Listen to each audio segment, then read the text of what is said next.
Welcome to Bristol. In 2017, Bristol was named as the UK's most desirable location in the Sunday Times Best Places to Live guide. It was described as a small city that feels like a big city. It was praised for being handily placed for seaside and scenery, and was said to cram in all the culture you could wish for.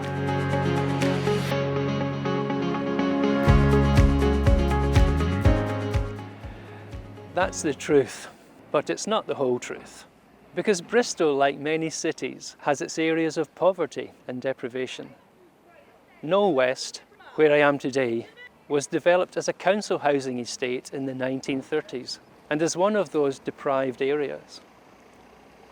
The year after the Sunday Times glowing report on Bristol, Novers was ranked in the top 10% of the most deprived areas in England. At times it's been known for high drug use and its associated crimes, and has had more than its share of social problems and the deprivation they bring. However, if you look beneath the surface of Novers, you'll see something very different. The beauty of green shoots of new faith, the joy of community people from different backgrounds, learning to love one another and serving their community. For many people, the choice to live in and serve God in a place like Novers would easily be dismissed and completely ruled out, but not for Phil and Alice Lawrence. For them, and others like them, they chose to take God at His word and step out in courage and faith. The Old Testament book of Proverbs says, "Trust in the Lord with all your heart. Never rely on what you think you know. Never let yourself think that you are wiser than you are. Simply obey the Lord and refuse to do wrong." And that's exactly what Phil and Alice and others like them are seeking to do here in Novers. This is a story of the surprising and beautiful things that can happen when ordinary people take God at His word and step out in courage and faith. This is a story of transformation. So let's go and meet Phil and Alice and find out what the mission of God looks like here in Novers.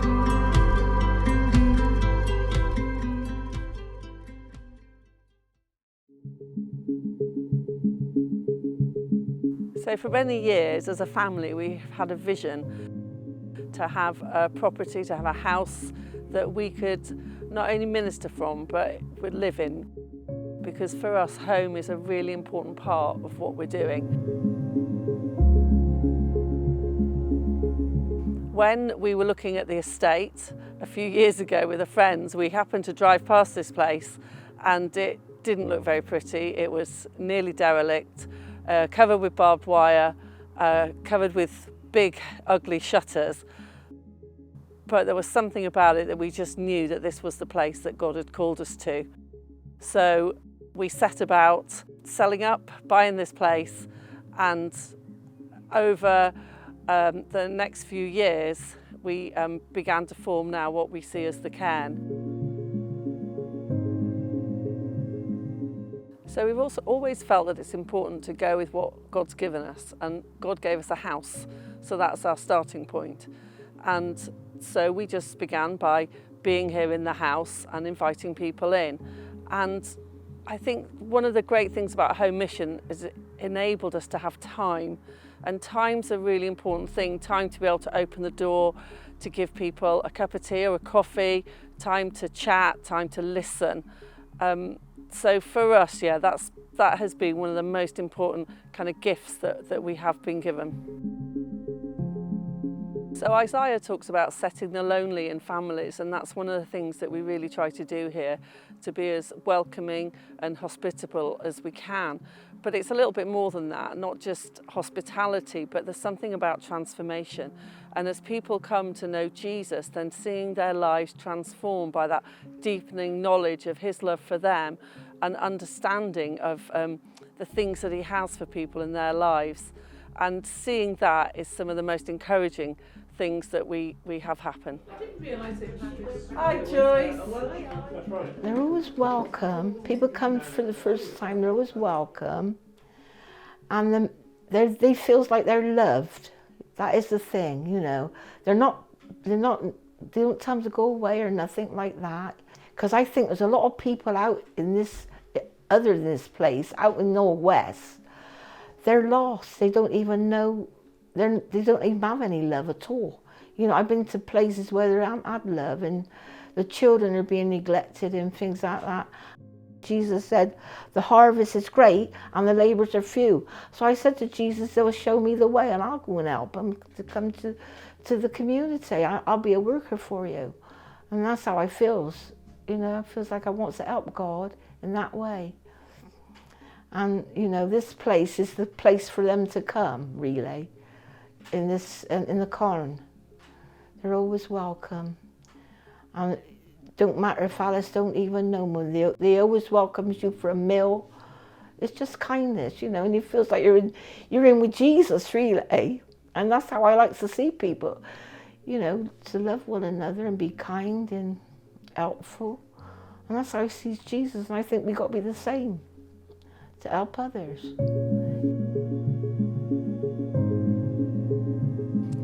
I think anyone who's thinking of stepping out and maybe stepping beyond their comfort zone to do something that God's calling them to, I'd just say go for it, because he's not going to let you down. The journey might not be what you're imagining and it may not even finish the way you thought it would start, but it's the best place to be.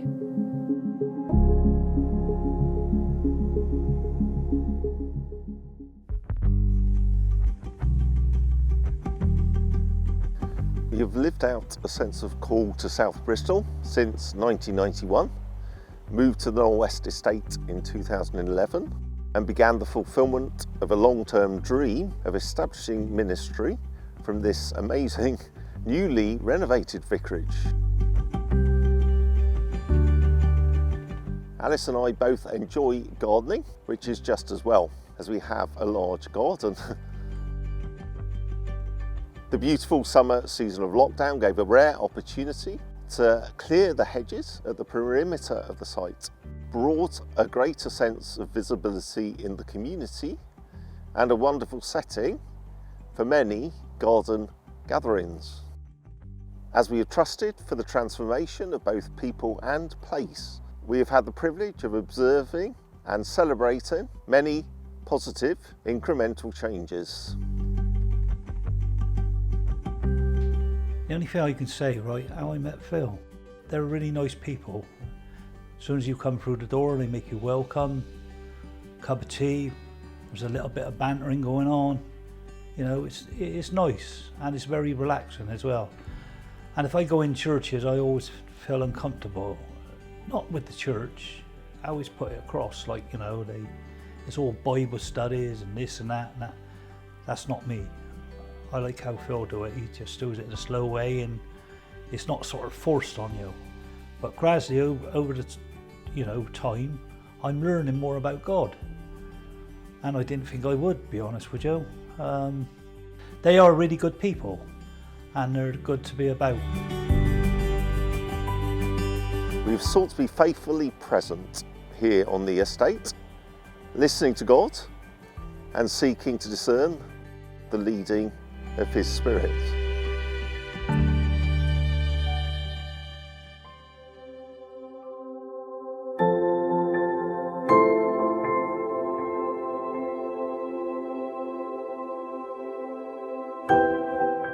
One of the biggest highlights for us last year was being able to baptise 4 people in the garden.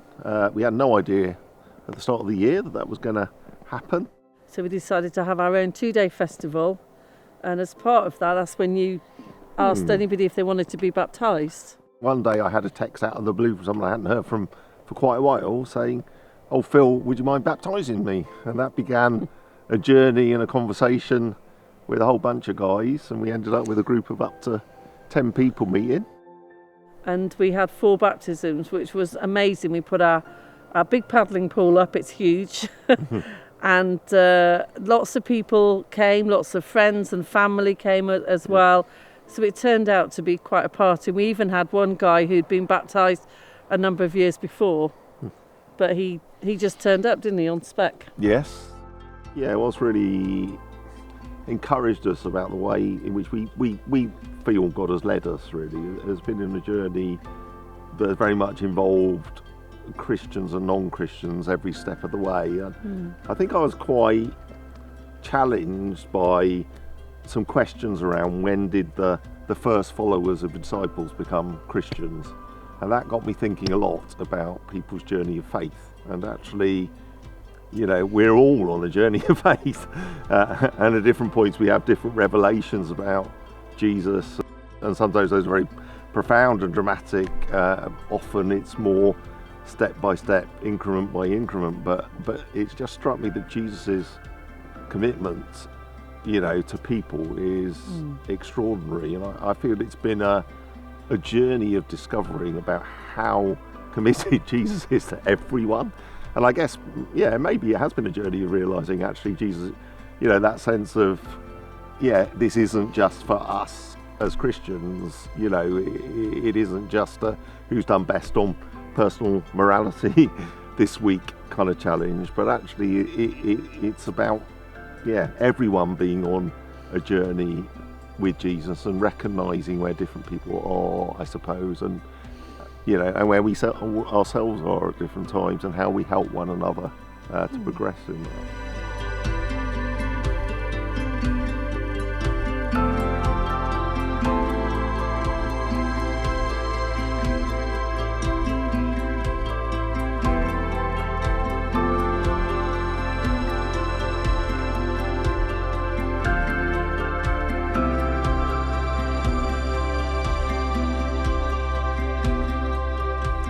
Well, Phil and Alice, thanks for welcoming me into your home on this lovely sunny day.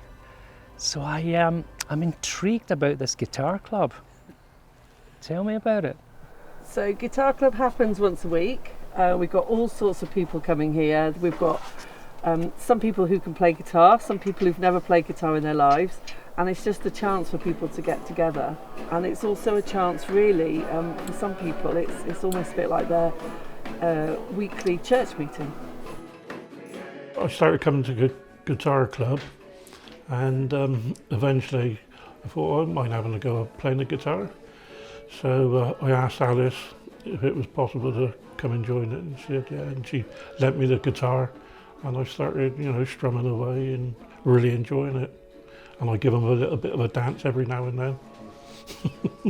So and it's a lot of fun. Really enjoy it.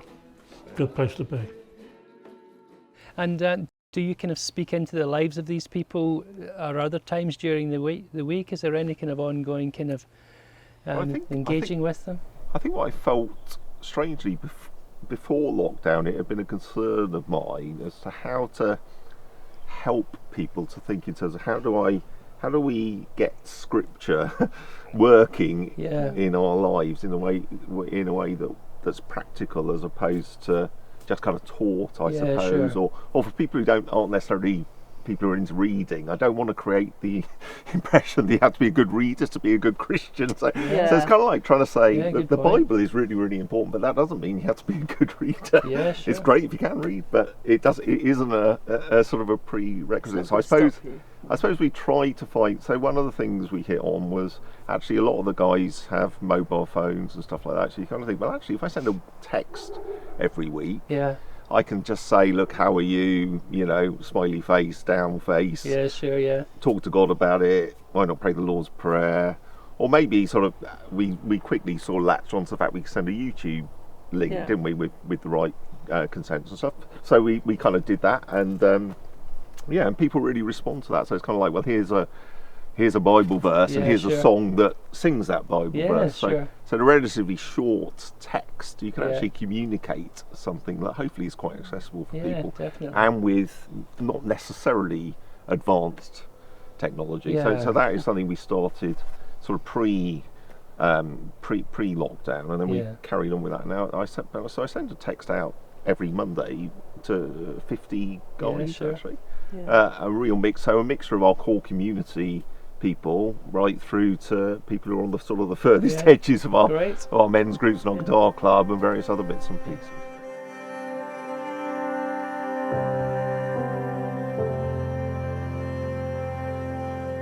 So tell me about your relationship over the years with No West Baptist Church, as it once was, you know. Well, I was supported through a college at the Bristol Baptist College.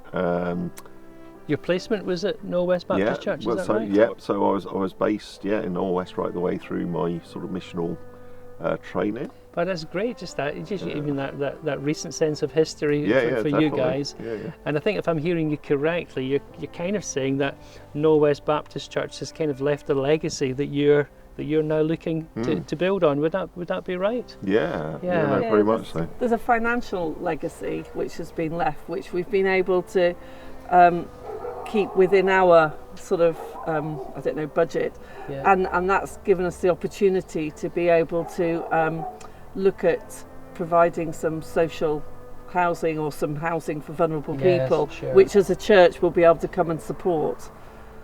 Yeah, that's great, isn't it, to think that legacy has been passed on to you, those resources have been passed on. Yeah. Well, listen, thank you for inviting me into your home today. Thanks for laying on the weather. Not everybody does that, you know. And it's been great to come and to spend some time with you. Thank you so much.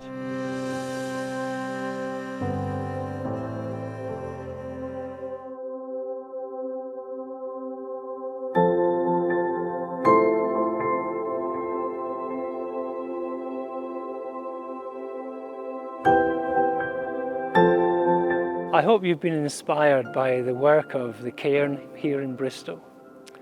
The Cairn exists for three reasons. Firstly, because of the faithfulness and the commitment of people like Phil and Alice and those who are working alongside them. It exists because of the faithfulness and the legacy left by No West Baptist Church in its original form. And finally, it exists because of people like you who give faithfully to Home Mission and who pray for churches and for new expressions of church, just like the Cairn here in No West. Thank you for your support. Please do continue to be generous, and please do continue to pray for the work of the Cairn here in No West.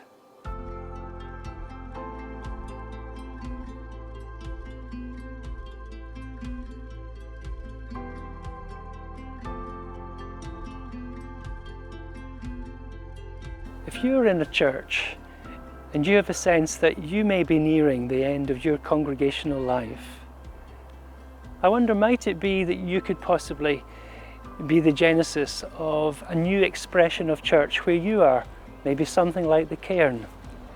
If that's the case, please do have a chat with one of your regional ministers and explore with them to see what kind of legacy you and your church might leave to the next generation.